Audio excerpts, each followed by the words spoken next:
അവർ തന്നെ ചെയ്തു വെച്ച കാര്യങ്ങൾ ഞങ്ങളുടെ തലക്ക് വെക്കുന്നേ ഉള്ളൂ. വഖഫ് ബോർഡ് പ്രശ്നം അത് രമ്യമായി പരിഹരിക്കാൻ കഴിയുമെന്ന് തോന്നുന്നു. പ്രത്യേകിച്ച് മതസംഘടനകളുടെ ഇടയിൽ വ്യാപകമായ ഒരു പ്രചാരണം LDF നടത്തുന്നുണ്ട്.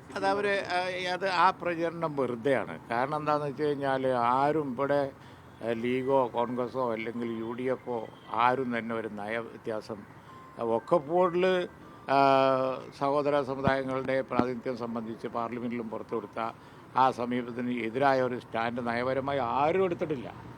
പിന്നെ കോടതിയിലുണ്ടായ സംഭവവികാസങ്ങളാണ്. അത് ബന്ധപ്പെട്ടവർ വിശദീകരിച്ചിട്ട് ഞാൻ അതിൻ്റെ ഡീറ്റെയിൽസിലേക്ക് പോകുന്നില്ല. പക്ഷെ ഒരു കാര്യം, ഇപ്പോൾ സുപ്രീം കോടതിയിലൊരു കേസ് ഒക്കെ ബോർഡിൻ്റെ ഇപ്പോഴത്തെ അംഗങ്ങളെ ഭാഗത്ത് വന്നിട്ടുണ്ടല്ലോ, അവരും അതേ സ്റ്റാൻഡ് തന്നെ അവിടെ എടുത്തത്. നോക്കിയാൽ മതി, നിങ്ങൾക്ക് മനസ്സിലാവും. അപ്പോൾ ഇതിൽ ഗവൺമെൻറ് സ്റ്റാൻഡും അതുപോലെ തന്നെ ഞങ്ങളുടെ സ്റ്റാൻഡും എന്ന് പറയുന്നത് അത് സംബന്ധിച്ചുള്ള തീരുമാനം വഖഫ് ബോർഡ് സംബന്ധിച്ചുള്ള തീരുമാനം വരുമ്പോഴേ അറിയുള്ളൂ. ആ തീരുമാനം എന്ന് പറയുന്നത് ഞങ്ങളൊക്കെ കൂടി ചർച്ച ചെയ്ത് പിന്നീട് എടുക്കുന്ന തീരുമാനമാണ്. നയപരമായി നേരത്തെയുള്ള നിലപാടിൽ അണുവിട മാറ്റമില്ല. ബാക്കിയൊക്കെ കോടതിയിലുണ്ടാകുന്ന ഓരോ ചോദ്യങ്ങൾക്കനുസരിച്ചൊക്കെ വരുന്ന ഡിബേറ്റ് മാത്രമാണ്. ഹൈക്കോടതി വെച്ച് അവർ പ്രചരിപ്പിക്കുന്നു, വേണമെങ്കിൽ ഇപ്പുറത്തുള്ളവർക്ക് സുപ്രീം കോടതിയിൽ അവർ പറഞ്ഞത് വെച്ചും പ്രചരിപ്പിക്കാം. അതൊക്കെ കേവലം പ്രചരണം മാത്രമാണ്. അന്തിമമായി കേരള ഗവൺമെൻറ് ഈ കാര്യത്തിൽ എന്ത് ചെയ്യണം എന്നുള്ളത് സമയമാകുമ്പോൾ നിങ്ങളോട് പറയാം.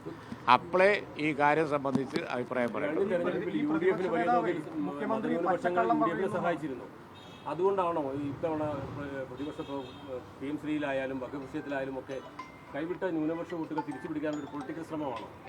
ഒരു ഗവൺമെൻറ്റിൻ്റെ പ്രാരംഭഘട്ടത്തിൽ ഒന്നും പറയാനില്ലാത്തത് കൊണ്ട് അവർ തന്നെ ചെയ്തു വെച്ച കാര്യങ്ങൾ ഞങ്ങളുടെ തലക്ക് വെക്കുന്നേ ഉള്ളൂ, അല്ലാതെ ഒന്നുമില്ല. PMശ്രീയൊക്കെ അവർ ചെയ്തു വെച്ച കാര്യങ്ങളാണ്. പണവും വാങ്ങി പോയിട്ട് അവസാനം അതിൻ്റെ പിതൃത്വം ഞങ്ങളുടെ തലയിൽ വെക്കാൻ വേണ്ടി നോക്കുകയാണ്.